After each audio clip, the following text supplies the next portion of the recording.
Hello मेरे प्यारे बच्चों, क्या हाल चाल? बढ़िया सब। तो कैसे हो मेरे बब्बर शेर और शेरनियों? बच्चों के बहुत सारे कमेंट्स को देखकर और बायोलॉजी के क्वेश्चन पेपर को देखकर एक अलग सी खुशी मिली, दिल बाग बाग हो गया। पेपर बहुत ही बढ़िया आया था और बच्चों ने कमेंट्स भर भर के किए कि सर पेपर बहुत लाजवाब गया। तो देखिए बच्चों, लाजवाब और अच्छा इसलिए हुआ कि क्योंकि हमने कोई ऐसा टॉपिक नहीं था जो छोड़ा हो। बस इधर उधर हो सकते हैं दो चार, वो तो हो ही जाता है भाई। हम ये नहीं कह रहे हैं कि हाँ 100 में 100% किसी का भी आ जाए, किसी का भी नहीं होता, ठीक है ना। बाकी वो आपके मेहनत पर निर्भर करता है। तो चलिए आज के इस वीडियो में हम केमिस्ट्री के एक न्यू पैटर्न पर आधारित क्वेश्चन पेपर को देख लेते हैं कि केमिस्ट्री का क्वेश्चन पेपर किस तरह से आएगा। क्योंकि जो बचा हुआ टाइम है उस टाइम में केवल आपको ज्यादा से ज्यादा पेपर सेट सॉल्व करना है और एक बार रिवीजन करना है, बस और कुछ नहीं। भाई टाइम ही कहां दिया गया है। और बच्चे बोल रहे थे कुछ बच्चे कि सर आप लाइव क्यों नहीं पढ़ाते हैं जबकि पूरा सेटअप है। तो बबुआ उसका एक बहुत बड़ा रीजन है, हमने बताया था। हमें सर में थोड़ा प्रॉब्लम होती है।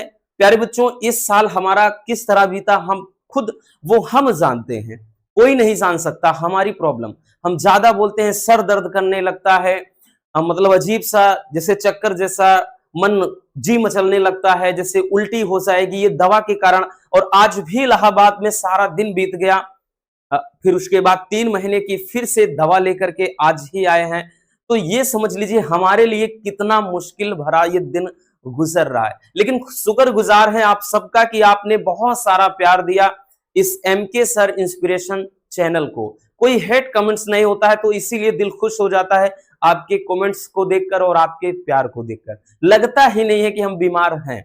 इसीलिए होता नहीं कि पता चले लाइव क्लास में भाई उल्टी होने लगे या अजीब फीलिंग आए तो आपको भी बुरा लगेगा, है ना। यही कारण है कि नहीं आते हैं।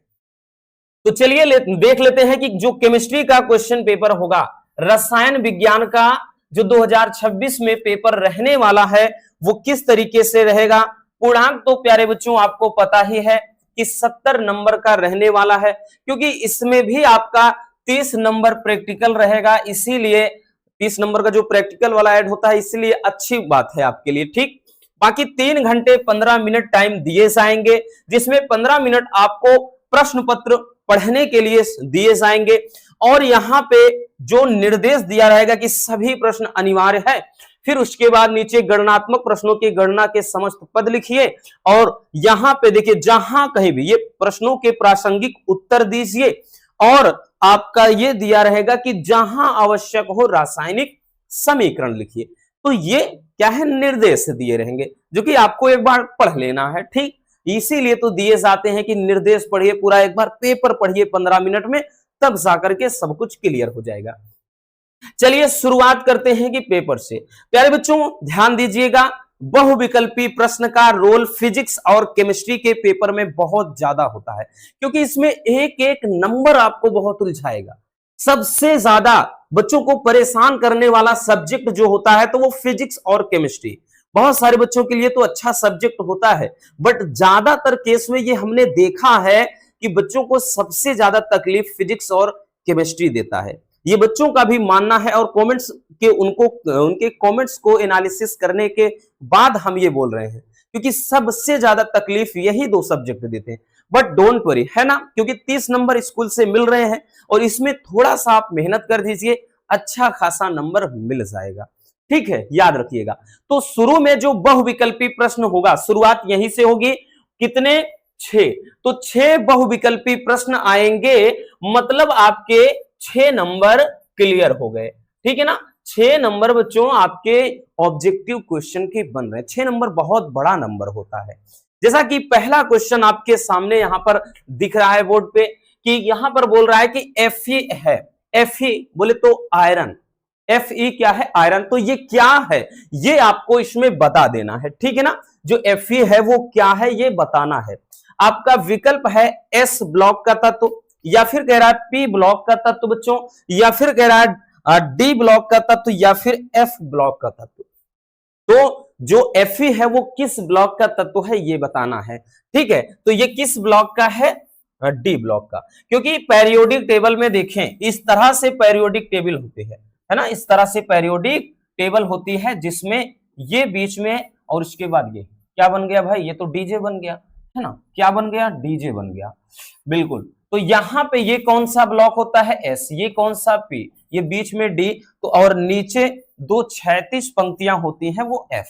तो इस तरह से जो एफई होता है वो एफई इसी ब्लॉक का तत्व है, डी ब्लॉक का, याद रखना।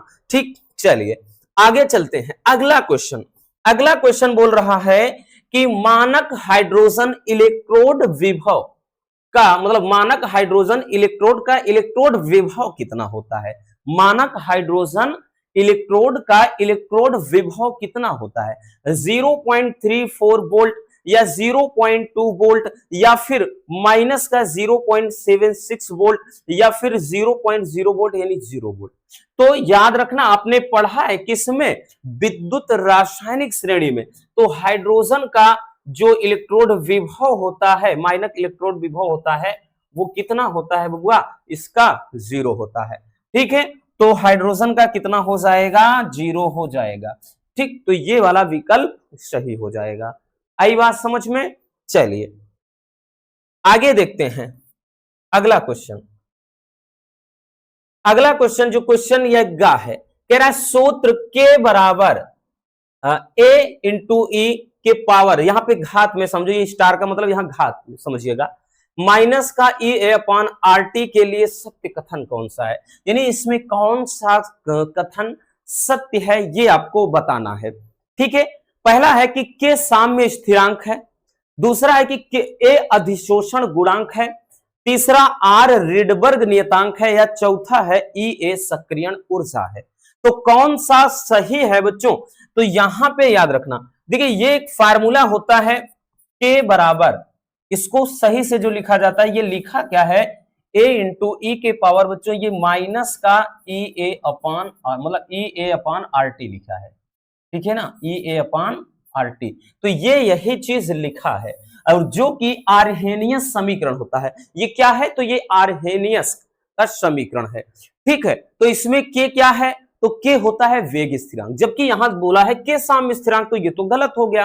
और दूसरा यहां पे ध्यान देना, ये आवृत्ति गुणांक होता है, तो यहां पर दूसरा दिया है, अधिशोषण गुणांक दिया, ये भी गलत हो गया।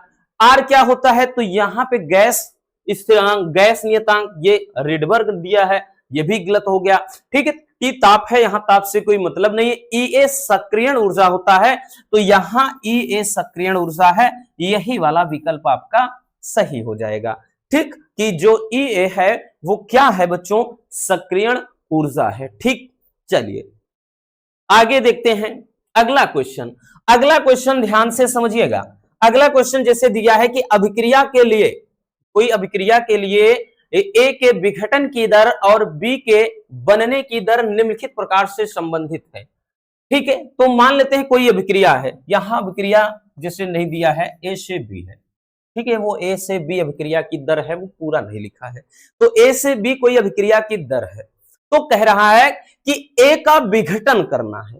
क्या करना है, ए का विघटन करना है, तो ए के विघटन, और बबुआ कह रहा है बी के बनने की दर, और बी का क्या है, बनना, इसका बनना है, ए के विघटन की दर और बी के बनने की दर के को कह रहा है कि निम्न प्रकार से संबंधित है। अब इसमें कौन सा विकल्प सही हो जाएगा, तो देखिए कह रहा है minus D by D T A, ठीक है, यहां पर, और बराबर ये हो 1/2, और डी बाई डी टी यहां पर लिखा है बी में, यहां minus D by D D T A लिखा है, यहाँ 1/4, फिर डी बाई डी टी ये बी लिखा है, बी किस, यहाँ कोष्ठक का मतलब है सांद्रता, माइनस का यहाँ D by D T A लिखा है, डी बाई डी टी ये बी, फिर यहाँ माइनस का D by D T A और 4 डी बाई डी टी, और यहाँ पर बी। अब देखिए बच्चों, जब भी विघटन की बात आए तो हमेशा चिन्ह माइनस लगेगा, याद रखना, ये अपने दिमाग में डाल लीजिए।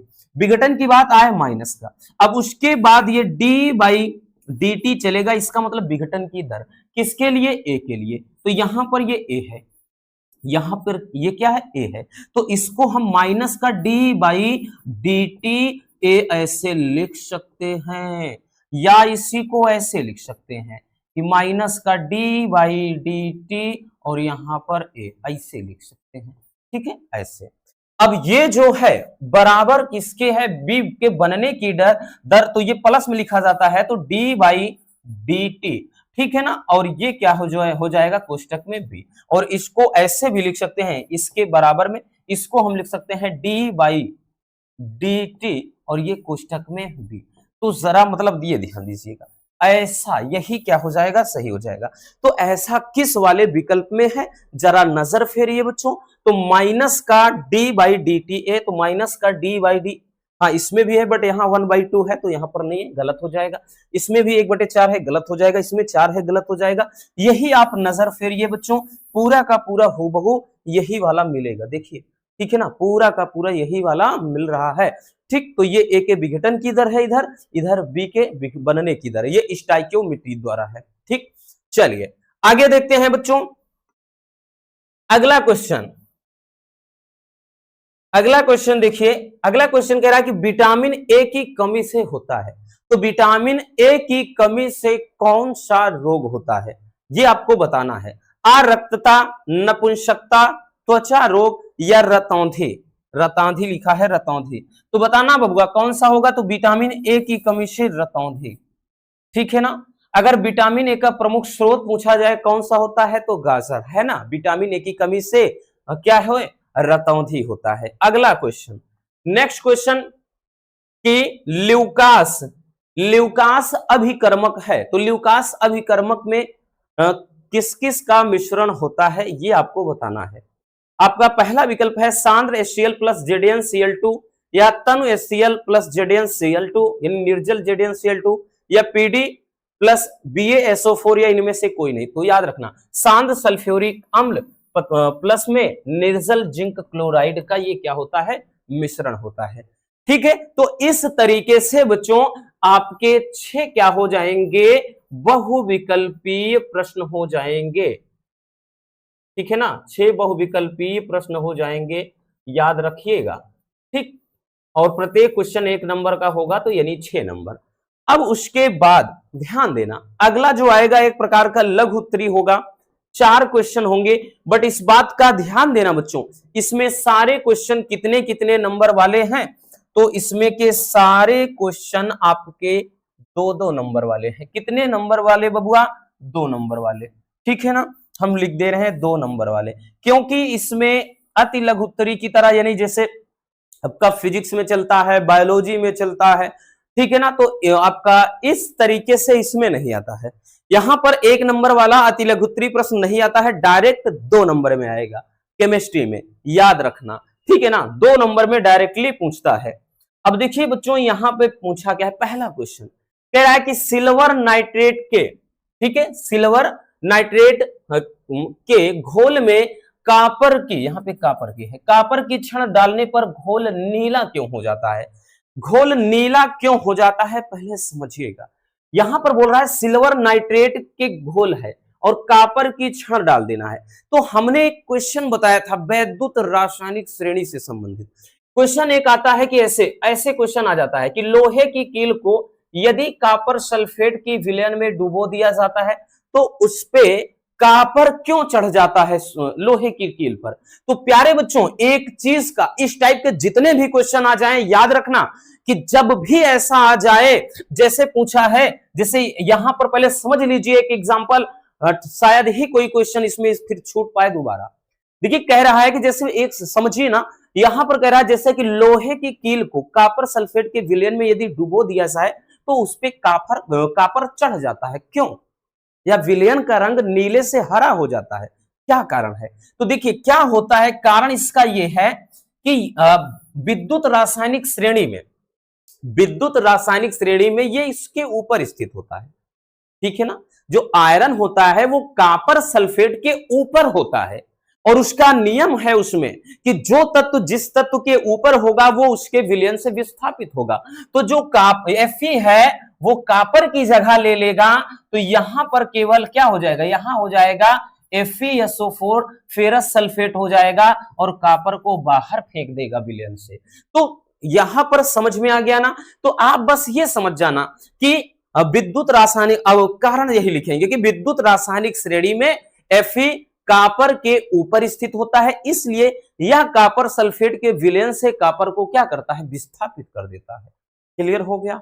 अब इसी तरह से इस वाले में समझ जाना, यहां पे कह रहा है कि सिल्वर नाइट्रेट के विलयन में कॉपर की क्षण, अब कॉपर की क्षण डुबोना है सिल्वर, तो AgNO3, AgNO3 डालने पर घोल नीला क्यों हो जाता है, तो बस आ गया बबुआ। तो यहां पर भी सेम लॉजिक होगा, तो यहां पर लिखेंगे, तो लिखेंगे विद्युत रासायनिक श्रेणी में जो Cu होता है यानी कॉपर होता है वो Ag के ऊपर स्थित होता है, इसलिए क्या होता है, वो उसको विलयन से स्थापित कर यानी प्रतिस्थापित कर देता है, उसको ठीक बाहर निकाल देता है। समझो, ठीक समझ में आ गया समझ में आ गया, ठीक है। चलिए अब तो एकदम क्लियर हो गया है।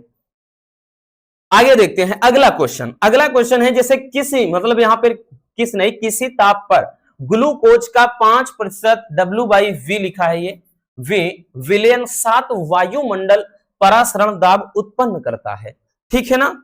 आगे क्या है, मतलब किस ताप पर, सॉरी ताप ही पूछा है, सही है ताप ही पूछा है, ठीक है, कि किस ताप पर ग्लूकोज का 5% ये जो विलयन है 7 वायुमंडल परासरण दाब उत्पन्न करता है। प्यारे बच्चों देखिए बहुत आसान है, एकदम सिंपल सा है, ठीक। परासरण दाब संबंधी एक फार्मूला होता है W, मतलब ये पाई बराबर, जब भी ये क्या है भार वगैरह की बात आ जाए तो होता है पाई बराबर क्या W/M। देखिए क्योंकि होता है ना कि N/V × RT, ये भी हो जाता है, तो यहां पर N बराबर W/M होता है, तो हम ये कह सकते हैं कि W/M इंटू का ये V हो जाएगा और यहां पे RT हो जाएगा, तो ये वाला फार्मूला लगेगा। ध्यान देना बच्चों, ये मोस्ट इंपोर्टेंट है, बहुत ज्यादा इंपॉर्टेंट है, 3 नंबर में भी आता है।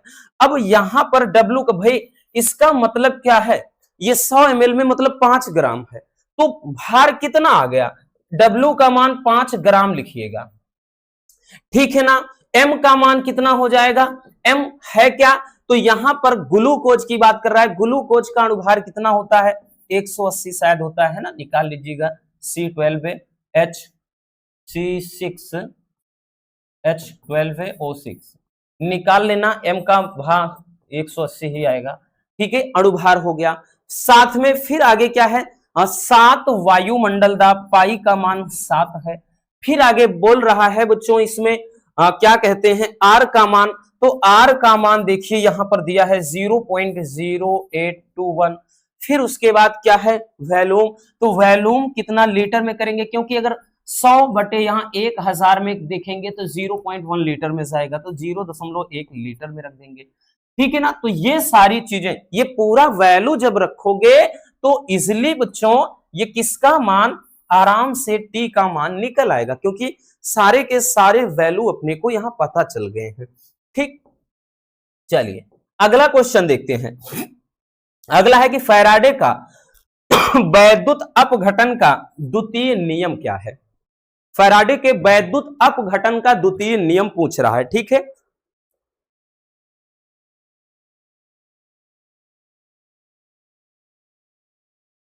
तो द्वितीय नियम बताना बबुआ, 2 नियम हैं बहुत मजेदार हैं, ठीक है ना। फैराडे का द्वितीय नियम क्या होता है, याद आया कुछ, दिमाग पे जोर डालो कि यदि भिन्न भिन्न प्रकार के वैद्युत अपघट्य में वैद्युत धारा को समान समय के लिए प्रवाहित की जाए, याद आ गया कुछ, ठीक है, याद आया कि नहीं आया तो भैया आपकी गलती है, ठीक है, याद रखना। अगला देखिए, कह रहा कि प्रथम कोटि की अभिक्रिया के वेग स्थिरांक का मात्रक लिखना है।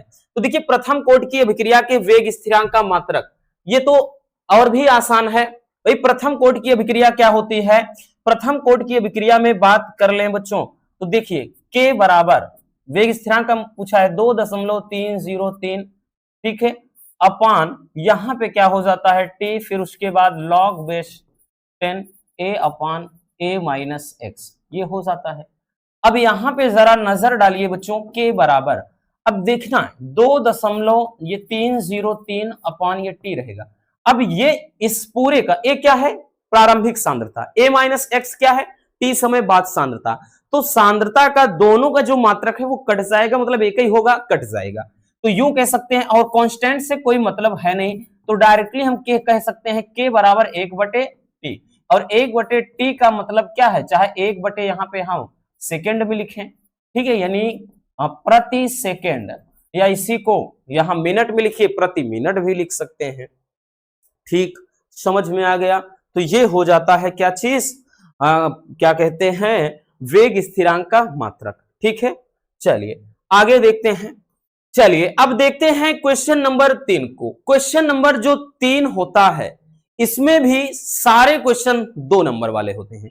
कितने नंबर के बच्चों, इसमें भी आपके सारे के सारे क्वेश्चन 2 नंबर वाले ही रहते हैं। याद रखना, यहां से भी सारे क्वेश्चन 2 नंबर वाले होते हैं। ठीक है ना, इसमें भी 4 ही क्वेश्चन होगा 2 नंबर वाला, तो 2 नंबर वाला 8 क्वेश्चन आता है, याद रखना। चलिए देखते हैं इसमें क्वेश्चन किस टाइप के आएंगे। जैसे 3 के काम में दिया है कि 46 ग्राम एथेनॉल तथा 54 ग्राम जल में, मतलब ये 46 ग्राम एथेनॉल को 54 ग्राम जल में घोला जाता है, तो एथेनॉल तथा जल का मोल अंश ज्ञात करना है, या इनका मोल प्रभास कह लें, ज्ञात करना है। अब बड़ा आसान होता है बच्चों, क्योंकि आपको यहां पे ध्यान देना, ए और बी ऐसे घटक मान लो, हमने बताया ना, बहुत सिंपल तरीके से समझाया है। इसको मान लिया है, इसमें भार कितना है, तो इसमें भार है 46 ग्राम, ठीक है ना, एथेनॉल का। इसमें भार कितना है, डब्ल्यू का मान, जल का तो 54 ग्राम। अब देखिए यहां पर एथेनॉल है, यानी C2H5OH, तो इसका अणुभार कितना निकलता है, तो इसका अणुभार यानी M का मान 46 निकलता है। तो यहां पर अणुभार कितना निकला, 46 ही निकल गया। यहां पे अणुभार जल का कितना होता है, H2O का 18 होता है, 18, तो यहां पर 18 निकल गया। अब जब मोलों की संख्या की बात आए, तो आप इसका मोलों की संख्या निकालोगे, है ना, तो Na यानी A के मोलों की संख्या, तो यहां पर क्या लिखोगे, भार बटे अणुभार, तो यानी 46/46 कटकर 1 आ जाएगा। इधर अणुभार निकालोगे NB का, तो ये 54 बटे कितना, ये अणुभार मतलब नीचे आ जाएगा, तो 3 हो जाएगा। तो NB का मान कितना आ गया, 3 आ गया। तो जब अब मोल अंश की बात आती है, इसको A माने हो, तो A का मोल अंश क्या होता है, जिसका पूछे उसके मोलों की संख्या ऊपर कर दो, और नीचे कुल मोलों की संख्या यानी 1 + 3, तो यहां पे कितना 1/4 आ गया, एक आंसर हो गया। दूसरे में पूछ रहा है तो काई B या XB लिखिए, ठीक है, यानी B का मोल अंश, इसके बराबर क्या हो जाए, B के मोलों की संख्या ऊपर, और नीचे फिर दोनों का योग, यानी इसका 1 है, इसका, तो यहां पर कितना हो जाएगा, 1 + 3, यानी इसका भी 3/4, तो यही क्या हो जाएंगे, आंसर हो जाएंगे। ठीक है ना, बड़ा सिंपल सा लॉजिक है बच्चों, बिल्कुल घबराना नहीं, और एक क्वेश्चन आपका जरूर इस टाइप का आता है। अब आगे चलते हैं, अगला है, कह रहा है, अगला क्वेश्चन जो बोल रहा है कि तनु विलयन संबंधी राउल्ट के नियम की व्याख्या करना है।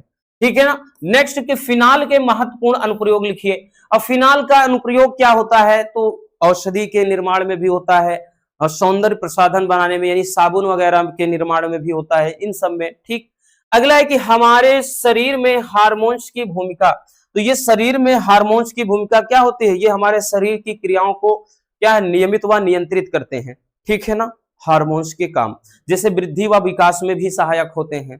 ठीक, तो ये इनके भिन्न भिन्न प्रकार के, जनन में भी सहायक होते हैं, तो कई प्रकार के इनके कार्य होते हैं। आई बात समझ में। चलिए अब देखते हैं बबुआ हम अगला क्वेश्चन। चलिए अब देखते हैं क्वेश्चन नंबर 4। क्वेश्चन नंबर 4 क्या है, अब क्वेश्चन नंबर जो 4 होगा ना, क्वेश्चन नंबर 4 के सारे जो प्रश्न होंगे, यानी 4 नंबर में जितने प्रश्न होंगे सारे 3 नंबर वाले होंगे। ठीक है, कितने नंबर वाले प्यारे बच्चों, तो 3 नंबर वाले में, तो जितने भी प्रश्न यहां हैं आपको ये सारे के सारे 3 नंबर में दिखाई पड़ेंगे। कितने नंबर में दिखाई पड़ेंगे, तो बबुआ 3 नंबर में दिखाई पड़ेंगे। देखिए पहला क्वेश्चन जैसे कह रहा है कि रोजेनमुंड अपचयन पर एक टिप्पणी लिखना है, और इथाइन पर H2SO4 एवं HgSO4 की उपस्थिति में जल की अभिक्रिया का केवल समीकरण लिख देना है। नेक्स्ट क्वेश्चन कह रहा है कि अभिक्रिया की आणविकता तथा अभिक्रिया की कोटि में अंतर लिख देना है। ठीक है, और दिया है आगे अभिक्रिया H2 प्लस यहां Cl2, ये Cl2 है, ठीक है, ये 2HCl शून्य कोटि की अभिक्रिया है, तो इस अभिक्रिया का वेग समीकरण लिखना है। तो कोटि और अभिक्रिया की कोटि और आणविकता में क्या अंतर होता है। कोटि में बात कर लें तो अभिक्रिया की कोटि शून्य हो सकती है बट आणविकता नहीं। अभिक्रिया की कोटि भिन्नात्मक भी हो सकती है बट आणविकता सदैव पूर्णांक होती है। और अभिक्रिया की कोटि क्या है, ये एक प्रायोगिक मान है, यानी प्रयोगों से निकाली जा सकती है, बट आणविकता जो होती है वो एक सैद्धांतिक मान है, यानी उसमें अभिकारक अणुओं की संख्या गिनकर निकालते हैं। तो इस तरह से इसके अंतर। अब बाकी देखिए, इसमें दिया है एक H2 प्लस Cl2, इससे दिया है 2HCl, तो बोल रहा है कि इसका वेग समीकरण लिखिए। तो इसका जो वेग समीकरण होगा बच्चों, K बराबर, ध्यान देना ये क्या हो जाएगा यहां पे, मतलब वेग समीकरण यानी दर R बराबर K। अब उसके बाद ध्यान देना ये क्या हो जाएगा, H2 की शून्य घात और Cl2 की सांद्रता शून्य, तो यही क्या हो जाएगी, शून्य कोटि की अभिक्रिया के लिए ये वेग समीकरण हो जाएगा। ठीक है, अगला है कि सेल के विशिष्ट प्रतिरोध और चालकत्व की परिभाषा लिखना है। तो विशिष्ट प्रतिरोध जो कि बड़ा सिंपल है, रो बराबर RA/L। अब देखिए ये कहां से, इसकी परिभाषा थोड़ी बच्चों को डिफिकल्ट लगती है बट आसान है। मान लेते हैं कोई क्षण है जिसकी लंबाई 1 मीटर है, कितना 1 मीटर, और उसका क्षेत्रफल कितना है, परिच्छेद क्षेत्रफल कितना है 1 मीटर स्क्वायर।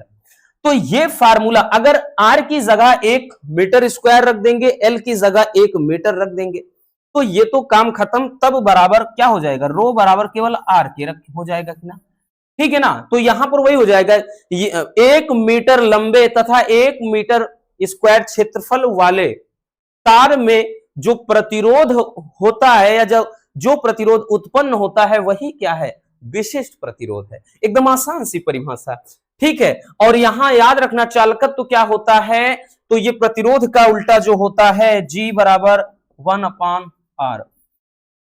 ठीक है, चलिए आगे देखते हैं बच्चों। अगला देखेंगे, अगला क्वेश्चन कह रहा है ब्रोमो बेंजीन की तुलना में ब्रोमो एथेन का ब्रोमीन परमाणु अधिक अभिक्रियाशील क्यों होता है, और शुष्क ईथर की उपस्थिति में ब्रोमो एथेन पर सोडियम की अभिक्रिया का समीकरण लिख देना है। ठीक है ना, चलिए आगे देखते हैं नेक्स्ट। अब जो क्वेश्चन नंबर 5 में आएंगे, अब याद रखना जो क्वेश्चन नंबर 5 है इसमें सारे क्वेश्चन यानी सारे के सारे प्रश्न 4 नंबर वाले होंगे। केमिस्ट्री में 4 नंबर वाला भी क्वेश्चन आता है, तो यहां पर जितने प्रश्न होंगे बच्चों कितने नंबर के, 4 नंबर के। जैसे ये भी 4 नंबर का, ये भी 4 नंबर का, तो ये भी कितने नंबर का, 4 नंबर का, तो यहां भी ये 4 नंबर का, सारे 4 नंबर का। ठीक है, चलिए और क्वेश्चन किस टाइप का यहां देखते हैं। पहला दिया है कि इलेक्ट्रोड विभव क्या है और इसको प्रभावित करने वाले कारक क्या हैं, वही बताया है, बढ़िया तरीके से अच्छे समझाया है। ठीक है, अगला है प्रथम कोटि, मतलब प्रथम कोटि की अभिक्रिया के लिए वेग स्थिरांक 60 प्रति सेकंड है। अभिकारक की सांद्रता, मतलब अभिकारक की प्रारंभिक सांद्रता से 1/16वां भाग शेष रह जाने में कितना समय लगेगा। प्यारे बच्चों हमने न्यूमेरिकल में बखूबी अब से आपको बताया है, नहीं फिर से इसका एक वन शॉट ला देंगे।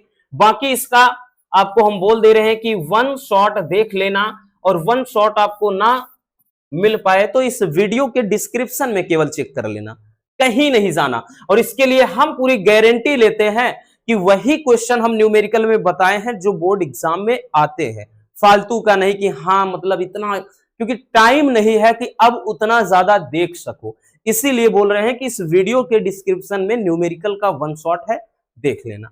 अब इनका आईयूपीएससी नाम पूछा है, ये तो मोस्ट इंपोर्टेंट है, आईयूपीएससी का नाम सर्च कर लेना। अब तक मिलियन बच्चों ने, लगभग मिलियन बच्चों ने, 10 लाख बच्चों ने इसे देखा होगा। एक पहले से वीडियो लाई थी, फिर उसके बाद की नई वीडियो भी है, देख लीजिएगा कि जो कोऑर्डिनेशन कंपाउंड है यानी उप संयोजन यौगिक है उनका आईयूपीएससी नाम कैसे निकाला जाता है। ठीक है, अगला क्वेश्चन जैसे दिया है ग्लूकोज से एन हेक्सेन, ठीक है, पेंटा एसिटिलिक ग्लूकोज और ग्लूकोज साइनोहाइड्रिन तथा ग्लूकोनिक अम्ल बनाने की अभिक्रिया का समीकरण लिखना है। ठीक, ये 5 मतलब 4 नंबर वाले में। अब जो 5 नंबर का क्वेश्चन आएगा वो क्वेश्चन नंबर 6 और 7 में रहेगा। 6 में का में अथवा करके आएगा, खा में भी अथवा करके आएगा। ठीक है ना। यहां से ये 20 नंबर का क्वेश्चन, कितने 20, लॉन्ग वाला सबसे ज्यादा 20 नंबर का आता है। ठीक है, तो ये 6 के का दिया है, जैसे दिया है उपसा संयोजन यौगिकों के संयोजकता आबंध सिद्धांत यानी वीबीटी का उल्लेख कीजिए और इस सिद्धांत की कमियों का भी उल्लेख करना है। ये वेरी वेरी इंपॉर्टेंट क्वेश्चन है बच्चों, याद रखना। इसको तो एक अलग से टॉपिक ही समझाया है पूरा। अब अथवा में दे दिया, मान लेते हैं आप वो ना करिए, अथवा में उपसा संयोजन यौगिकों के महत्व को समझा दीजिए।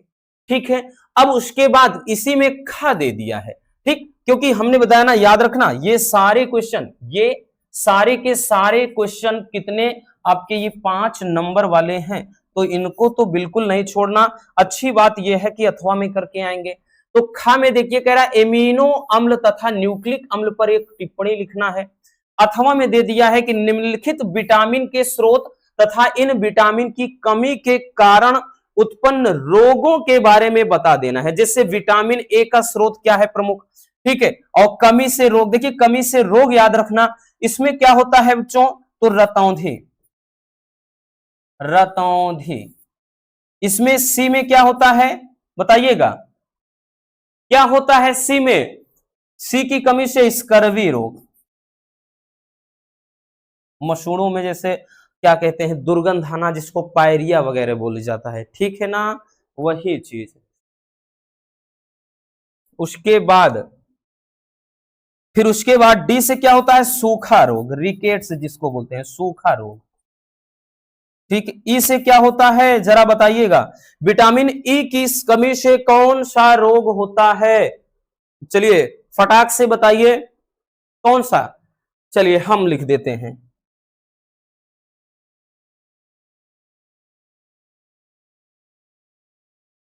बाझपन।